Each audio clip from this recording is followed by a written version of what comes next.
Fim da batalha contra a Madame e Vicker de volta à sua família. Eu sou o Vinícius e bora conferir o capítulo 122 do retorno do cão de caça dos Baskerville e já deixa o like aí.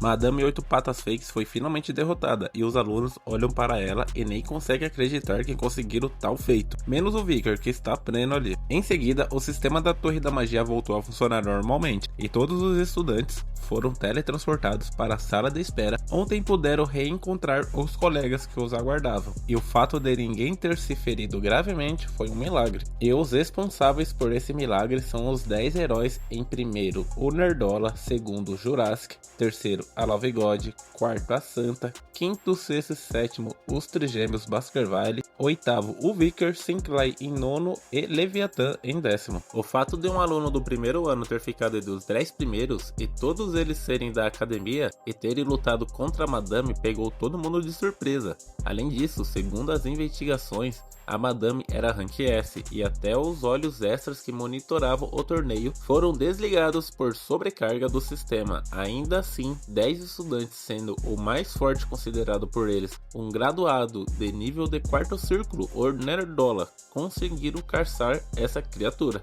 Essa história gerou dúvidas, mas os estudantes afirmaram que o chão explodiu, assim dando a chance para os ataques acertarem em cheio. A única explicação foi que deram sorte, já que a aparição foi um erro do sistema. Olha o erro do sistema aí, Sr. Vicker Van Baskerville. Assim, o velho baleia, responsável pela Torre da Magia e da competição, disse que vai fazer o seu dever até o fim da competição e disse que depois irá deixar o cargo de mestre da Torre da Magia. E também pediu desculpas publicamente, assim a situação começou a se acalmar. Corta para o Tudor querendo comemorar, porém a galera ali tá meio traumatizada e Bianca manda ele se sentar logo. Chancho diz que tiveram sorte, pois ninguém se machucou gravemente, mas só o fato de encarar uma criatura Rank S já basta para deixar trauma. Porém mesmo assim ele diz que é importante brindar e todos comemoram sobre a Sinclair e Vicker que ficaram entre os 10. De repente chega 2 estudantes ali para agradecer Vicker e Sinclair por terem salvado eles. Sinclair diz que não foi nada demais, quando os estudantes começam a falar que ficaram surpresos, pois mesmo sendo plebeus conseguiram tal feito. Eis que a Bianca fica bem irritada e parte para cima dos playboy. Sancho segura ela e os moleques vão embora correndo. Vemos que Sinclair ficou meio sentida com aquilo. Vicker já dá aquela desconfiada e já vem de uns capítulos que deixa no ar que ela é uma nobre de família muito importante. Pig muda de assunto e começa a explicar como vai ser a segunda fase da competição. Os alunos devem escolher uma das 7 grandes casas para fazer uma missão. Quem cumprir isso irá ganhar um artefato administrado pelas academias, que é o grande objetivo ali do Vicker. Bianca diz para evitar problemas, ela e o tutor não poderão escolher a casa deles, mas os dois estão de boa, pois não tem casa, não nos deixando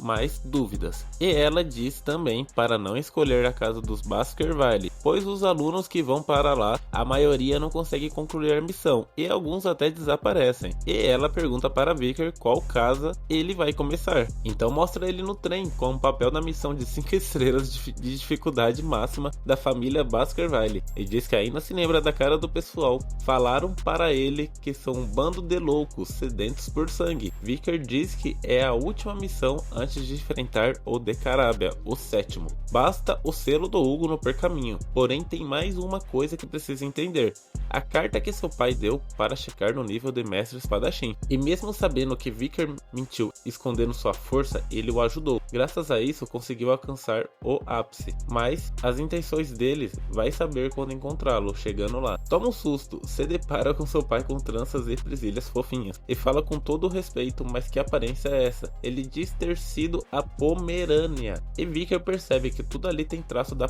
Pomerânia. Hugo diz que ela estava o esperando, mas ficou com sono e foi dormir. Galera, olha só o Hugo aqui, nem parece aquele maluco que dava medo, arrepios apenas com sua presença, lá no começo, né? Vicker o olha e diz que recebeu sua carta pelo Osiris, e pergunta desde quando percebeu que ele estava escondendo o seu poder. Hugo responde que quando chega no ápice absoluto, consegue ver coisas que pessoas comuns não veem, e mesmo sem ver, consegue sentir as coisas ao redor com clareza, e pergunta para Vicker, você também já percebeu isso, não é? Então Vicker reflete se o ódio, desprezo e sede de vingança que ele carregava estava no passado, seu pai já sabia e estava observando isso e sua força crescer também. Muito louco isso aqui, hein, galera? Mostra que Hugo tá em outro nível desde o comecinho da obra. De repente, Hugo disse que estava distraído e que não tinha visto seu uniforme e que ficou ótimo nele, e pergunta se Vicker está se divertindo na escola. Vicker olha e sorri nesse momento, pois sempre tratou seu pai como mestre da casa, mas hoje ele olhou para Hugo como filho e foi até legal. E assim o capítulo C encerra. Pessoal, se inscrevam aí para acompanhar a trajetória do Vicker e comentem o que acharam desse capítulo aí. Capítulo muito bom, saiu um pouco daquele ambiente de escola que já estava saturado, afinal foram bastante capítulos nesse arco. Bom, deixe o like e até o próximo vídeo. Tamo junto aqui na Central Viniverso.